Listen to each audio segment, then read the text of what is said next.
Sa kuhang video ni Mr. Cyril Cambalon Jr., nagdilaab kining usa ka minivan nga naadaplin sa dalan sa Purok Alubihida, Barangay Poblacion 1, Villanueva, Misamis Oriental. Nasayran nga gikan sa Cagayan de Oro City ang magtiayon nga sakay sa maong minivan nga gimanihon ni Mr. Rocky Paderna kauban ang iyang asawa. Pauli na unta kini sa ilang lugar sa Poblacion Claveria, Misamis Oriental. Apan sa diyang patungas matud pa, nabantayan ni Mr. Paderna nga kalit miaso ang ilalom nga bahin sa iyang sakyanan duol sa makina ug wala nagdugay kalit kining midilaab. Pagpadaplin niya sa dalan, gikan sa nag-overtake sa dako nga truck. Pagpadaplin, nag-asuha naman.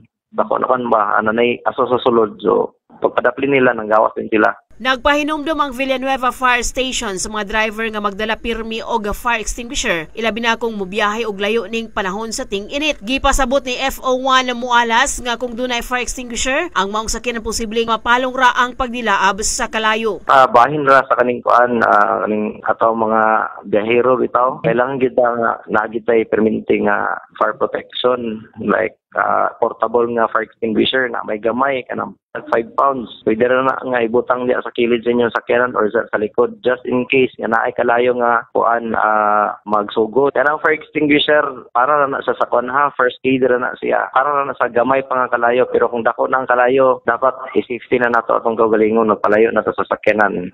Gidala sa balay tambalanan ang magtiayong sakay sa van tungod kay misaka ang blood pressure sa maong panghitabo apan luwas na ang kahimtang sa druha. Balita gikan sa Cagayan de Oro City in the heart of changing lives, kini si Brigada Jackie Paclar, Brigada News.